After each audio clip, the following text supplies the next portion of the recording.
साथियों नमस्कार। आज इस political science current affairs only political science November 25 part first में आपका हार्दिक स्वागत। साथियों, आज हम चर्चा करते हैं उन समसामयिक महत्वपूर्ण विषयों से संबंधित जिनका संबंध पॉलिटिकल साइंस से है। आइए हम सबसे पहले देखते हैं कि ऐसा कौन सा विषय है महत्वपूर्ण। सबसे पहले हमारे सामने है प्लूटोनियम डिस्पोजल जो समझौता है उसको रशिया ने बिल्कुल समाप्त कर दिया है। यानी ये एक ऐसा समझौता है जो न्यूक्लियर वेपन्स को रोकने से संबंधित था। ये समझौता सोवियत संघ और रशिया के बीच में होता है। सन वर्ष 2000 में होता है और 2011 में ये लागू होता है। लेकिन रशिया इसको 2016 में सस्पेंड करता है और पिछले महीने अक्टूबर 2025 में इसको पूरी तरह से समाप्त कर देता है। यानी देखिए, इस संधि या समझौते को हम plutonium management and disposition agreement PMDA कहते हैं। इसको रशिया भी समाप्त कर देता है। इसका लक्ष्य यह था कि ग्रेड प्लूटोनियम जो शीत युद्ध के बाद इन दोनों देशों के पास में था उसको धीरे धीरे नष्ट करना, सुरक्षित रूप से उसको समाप्त करना, ताकि परमाणु युद्ध की संभावनाएं और खतरे से जो है ये विश्व जो है वर्ल्ड दूर रहे। तो देखिए, ये समाप्त हो जाता है।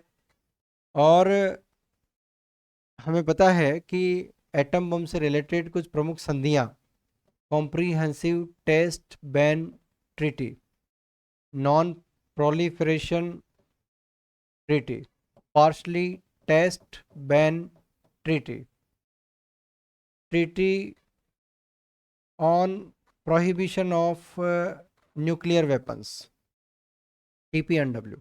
यानी ये ऐसी कुछ प्रमुख संधियां हैं जो इस विश्व को इन परमाणु हथियारों से, एटम वेपन से दूर करने का प्रयास कर रही है। और इसी प्रयास में ये प्लूटोनियम डिस्पोजल समझौता था जो अभी हाल ही में समाप्त हो गया है। अब ये समाप्त क्यों हो रहा है? क्योंकि रशिया का ये मानना है कि अमेरिका जो है रशिया के खिलाफ शत्रुतापूर्ण कार्यवाही कर रहा है। यानी USA रशिया को एक एनिमी के रूप में ट्रीट कर रहा है। ये हम देख सकते हैं यूक्रेन में जो USA की भूमिका है, या वर्ल्ड में जो टैरिफ वार चल रहा है, डोनाल्ड ट्रंप की जो पॉलिसियां हैं, और इसके साथ ही जो ट्रेड वार है, इनके कारण, और नेटो में अमेरिका की भूमिका और नेटो में यूक्रेन को सम्मिलित करने जैसी ऐसी घटनाएं, ऐसी बातें जो रशिया को हर्ट कर रही है। और इसीलिए, और हाल ही में हमें पता है कि डोनाल्ड ट्रंप ने जो है न्यूक्लियर वेपन्स के एक्सपेरिमेंट्स की बात भी की है।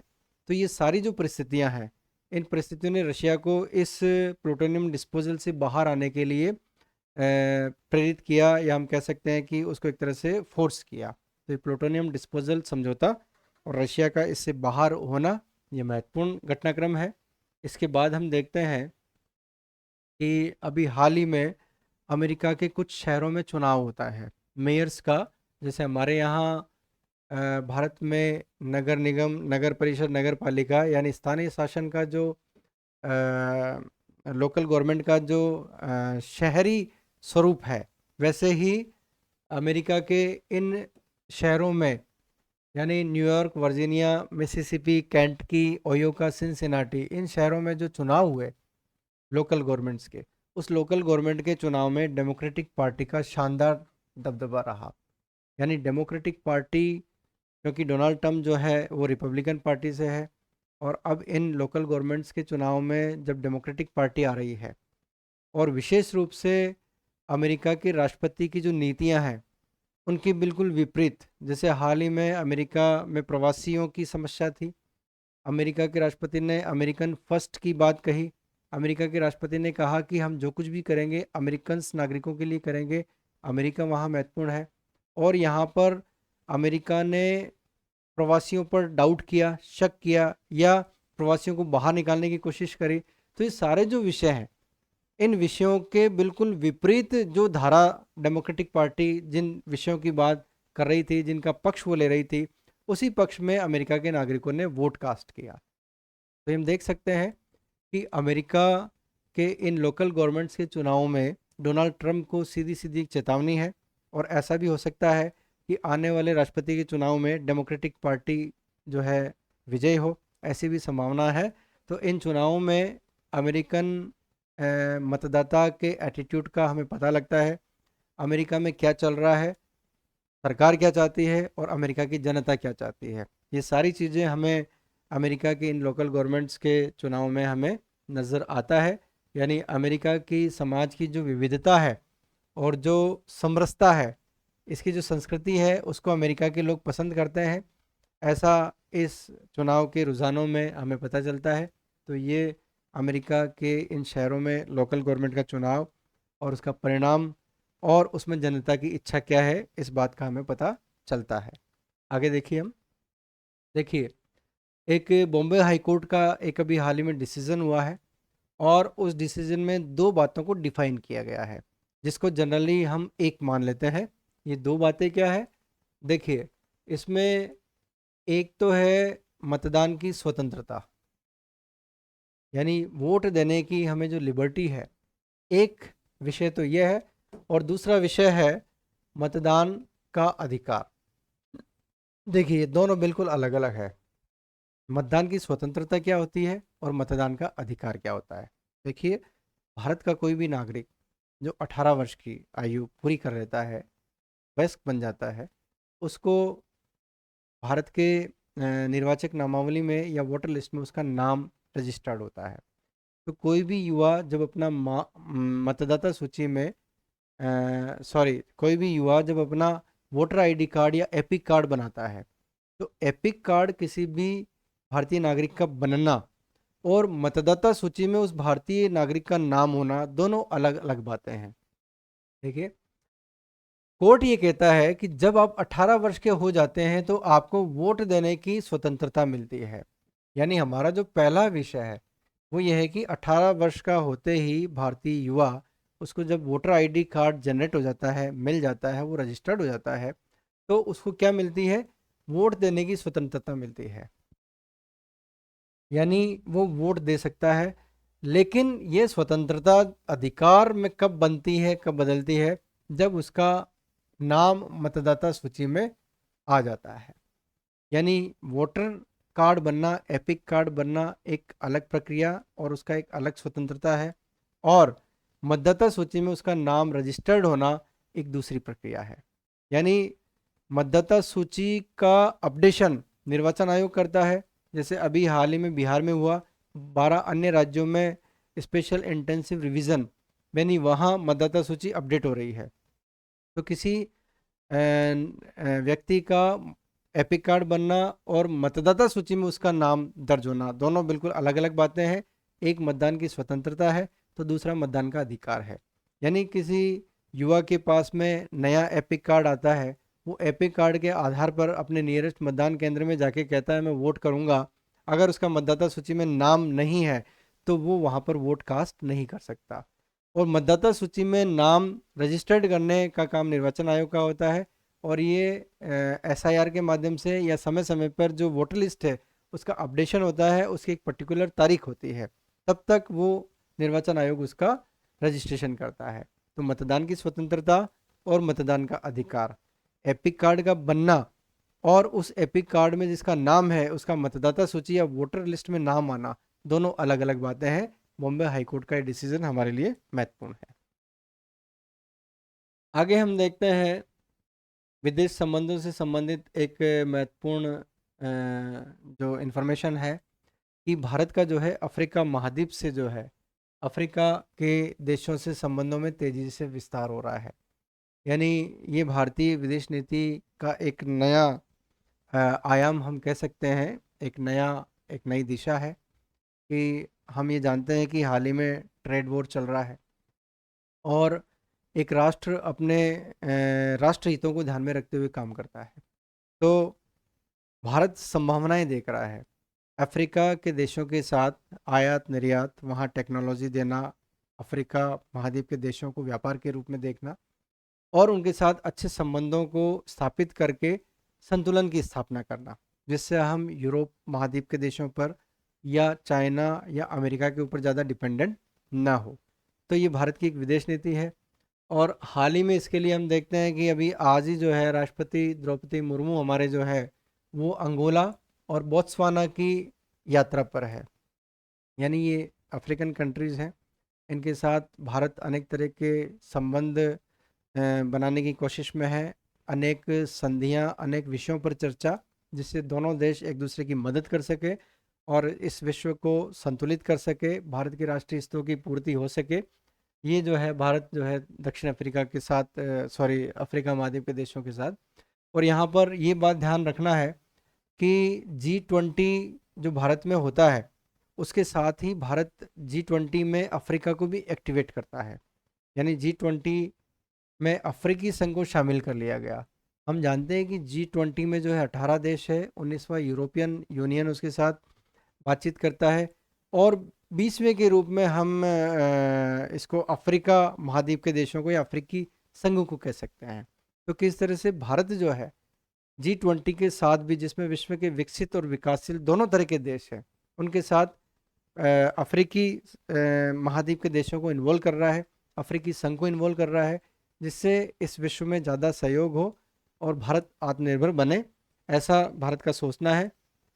तो ये अंगोला और बोत्सवाना की भारतीय राष्ट्रपति की यात्रा और भारत का अफ्रीकी महाद्वीप के देशों में इंटरेस्ट और राष्ट्रीय हितों को पूरा करना, और इसी के साथ G20 में भी हमने भारत के रोल को देखा। भारत G20 के माध्यम से क्या चाहता है, ये भी हमने देख लिया।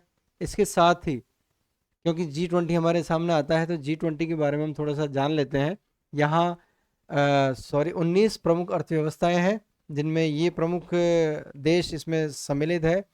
साथ में यूरोपीय संघ भी है और इसके साथ अफ्रीकी संघ भी इन्वॉल्व है।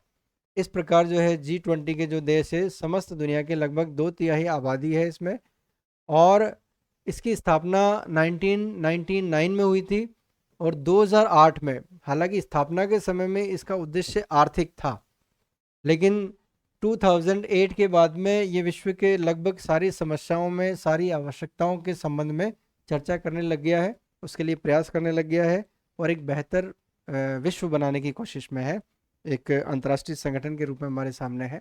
तो भारत की अफ्रीका महाद्वीप में रुचि और इसके साथ ही G20 और G20 में भारत की भूमिका, ये हमारी विदेश नीति का एक आधार बन गया है। वर्तमान में भारत क्या चाहता है, हमें इनके माध्यम से पता चलता है। आगे देखिए, हाँ, अभी हाल ही में अंगोला जो है, जहाँ राष्ट्रपति मुर्मू यात्रा कर रही है, अंगोला 2 भारतीय नेतृत्व करने वाले ऐसे संगठनों में सदस्य बनता है। वो 2 संगठन क्या है? एक तो है ICBA और एक है ZBA। इन दोनों का नेतृत्व भारत करता है और इन दोनों का सदस्य अंगोला बनता है। तो ये है क्या, देखिए, इंटरनेशनल बिग कैट अलायंस। यानी बिग कैट अलायंस यानी कैट्स जो है, जो जानवर है या जो उनकी सुरक्षा के लिए या वन्य जीवों के संरक्षण के लिए भारत के नेतृत्व में 90 से ज़्यादा ऐसे देश हैं जहां बिग कैट्स पाई जाती है, और इन देशों में या इन बिल्लियों के संरक्षण में, कैट्स की सुरक्षा में रुचि रखने वाले देशों का एक बहुदेशीय, बहु एजेंसी गठबंधन है, जिसका नेतृत्व कौन कर रहा है? भारत कर रहा है। और हाल ही में इसमें कौन इन्वॉल्व हो जाता है? अंगोला हो जाता है। तो देखिए, भारत के नेतृत्व में IBCA, और नेक्स्ट हम देखते हैं ग्लोबल बायोफ्यूल अलायंस, यानी विश्व में पॉल्यूशन कम करने की दिशा में भारत ने G20 जो सम्मेलन होता है, उस G20 सम्मेलन में Bharat global biofuels alliance GBA का डिक्लेयर करता है। भारत इसका नेतृत्व करता है और ये जो है वैश्विक जैव ईंधन गठबंधन है, बायोफ्यूल्स के उपयोग के लिए ये काम कर रहा है। यानी इसका उद्देश्य जो है वो क्या है? जैव ईंधन को अपनाना, उसको बढ़ावा देना, और इसके लिए विभिन्न सरकारों, अंतर्राष्ट्रीय गठबंधनों और उद्योग जगत से एक संबंध स्थापित करना या इनके साथ बातचीत करना, विमर्श करना, इसको विकसित करना, जिससे हम ग्लोबल वार्मिंग की या जो क्लाइमेट चेंज की या जो जलवायु से संबंधित समस्याएं हैं, उन समस्याओं का हम समाधान कर सके। भारत की भूमिका इन 2 संगठनों के माध्यम से, GBA और IBCA के माध्यम से, और इसमें हाल ही में अंगोला सम्मिलित हो जाता है। तो ये भारत के लिए एक अच्छी बात है कि विश्व में भारत की एक पॉजिटिव पॉजिटिव रोल भारत का है। इसके साथ ही एक और महत्वपूर्ण जानकारी, महत्वपूर्ण समसामयिक घटनाक्रम, वो है NALSA. NALSA national legal service act, NALSA. देखिए, हमने 9 नवंबर को राष्ट्रीय विधिक सेवा दिवस या कानूनी सेवा दिवस मनाया।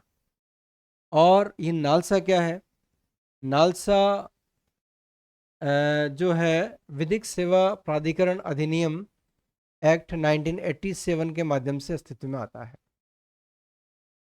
और ये नालसा का जो लक्ष्य है वो ये है न्याय को सुनिश्चित करना। यानी वाकई न्याय की स्थापना हो रही है क्या? हम ये जानते हैं कि किसी भी राष्ट्र कैसा है, कोई देश कैसा है, उसका स्टेटस क्या है, उसकी क्रेडिबिलिटी क्या है, तो उसको पहचानने के लिए हम ये देख सकते हैं कि वहाँ न्याय का रोल क्या है, क्या वहाँ पर न्याय है और क्या वहाँ पर न्याय दिखता है। तो इसके लिए न्याय को सुनिश्चित करने के लिए नालसा की स्थापना की गई। यानी उन कानूनी सहायता, यानी जो गरीब वर्ग है, जो अनपढ़ है, जिसको जानकारी नहीं है, उन लोगों की मदद के लिए नालसा काम करता है। और 9 नवंबर को नालसा यानी राष्ट्रीय विधिक सेवा दिवस के रूप में हम मनाते हैं। तो नालसा का ये जो टारगेट है, ये गरीब लोगों को, जो जिनको जानकारी का अभाव है, जहाँ जुडिशरी के बारे में एजुकेशन नहीं है, उन क्षेत्रों में नालसा काम करता है। और नालसा न केवल पूरे भारतीय स्तर पर एक अभिकरण है, एजेंसी है, बल्कि हर राज्य का अपना एक राज्य न्यायिक आयोग भी है, विधिक सेवा आयोग भी है, जिसके माध्यम से ये काम कर रहा है।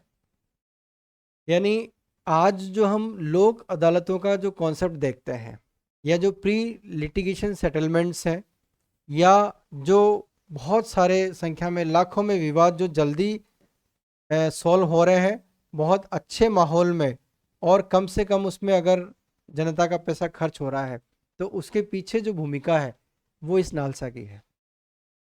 यानी ये सारी चीज़ें जो है न्याय की स्थापना के लिए इस नालसा के माध्यम से हो रही है। भारत सरकार द्वारा शुरू किए गए legal and defence counselling system के तहत 3 साल में लगभग 8 लाख, ये देखिए कितना बड़ा आंकड़ा है। हमें पता है कि 3 करोड़ से ज़्यादा केसेस जो है भारत की जुडिशरी के सामने है, और इन 3 सालों में 8 लाख केस, क्रिमिनल केस, वो भी उनका अगर कोई सॉल्यूशन हो रहा है तो इस नालसा के माध्यम से हो रहा है, नालसा की सहायता से हो रहा है। तो भारत की न्यायपालिका में नालसा एक नया आयाम है, एक नया इनोवेशन है, जिसके माध्यम से जो है भारत में न्याय की सुनिश्चितता एस्टेब्लिश की जा रही है। यहाँ पर देखिए कि न्याय से संबंधित पब्लिक को अवेयर करने के लिए, एजुकेट करने के लिए जजमेंट्स और लीगल डॉक्यूमेंट्स को स्थानीय भाषा में भी कन्वर्ट किया जा रहा है। यानी लोगों के सामने जजमेंट्स जो है उनकी लोकल लैंग्वेज में है, और इसके साथ ही लगभग सुप्रीम कोर्ट ने 80,000 से अधिक जजमेंट्स को 18 भाषाओं में, 18 भारतीय भाषाओं में इसका अनुवाद किया है। तो ये देखिए वाकई न्यायपालिका तक अप्रोच, एक आम नागरिक की अप्रोच के लिए ये काम कर रहा है। यानी न केवल ये लोक अदालतों के माध्यम से, फास्ट ट्रैक कोर्ट्स के माध्यम से, और गरीब तबकों को लीगल हेल्प यानी कानूनी सहायता के माध्यम से, और जजमेंट्स को उनकी लोकल भाषा में, और लीगल डॉक्यूमेंट्स को लोकल लैंग्वेज में अनुवाद कराना, ये सब इसके तहत हो रहा है। इस प्रकार हम देख सकते हैं कि नालसा ने जो है भारत में न्याय को सुनिश्चित करने का काम किया है। और हम ये जानते हैं कि प्रत्येक राज्य में भी नालसा की नीतियों और निर्देशों को लागू करने के लिए निःशुल्क विधिक सेवाएं प्रदान करने का प्रयास किया जा रहा है। ये भारतीय न्यायपालिका से संबंधित राष्ट्रीय विधिक सेवा दिवस या कानूनी सेवा दिवस क्योंकि लाइमलाइट में है, तो इसके बारे में चर्चा करना ज़रूरी हो जाता है।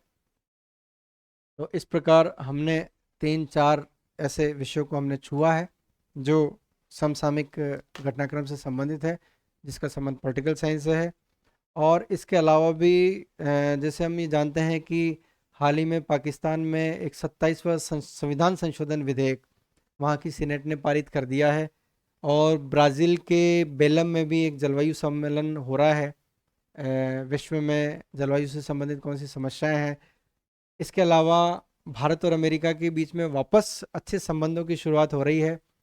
एसआईआर के माध्यम से भारत निर्वाचन आयोग और न्यायपालिका के बीच का जो डिस्कोर्स है, लगातार जो दोनों के बीच में जो प्रतिक्रिया क्रिया चल रही है, उसको हमें देखना है। और ग्लोबल साउथ में वेनेजुएला और नाइजीरिया को अमेरिका ने धमकी दी है। अमेरिका वहाँ पर प्रेशर पॉलिटिक्स कर रहा है। और इसके साथ ही वंदे मातरम हमारा जो राष्ट्रीय गीत है वो 150वीं अपनी वर्षगांठ मना रहा है। तो ये सभी समसामयिक वो विषय हैं जिन पर हमें ध्यान देना आवश्यक है और जिनका संबंध पॉलिटिकल साइंस से है। तो आज मैं अपेक्षा करता हूँ कि ये सेशन हमारे लिए फ्रूटफुल रहा। धन्यवाद।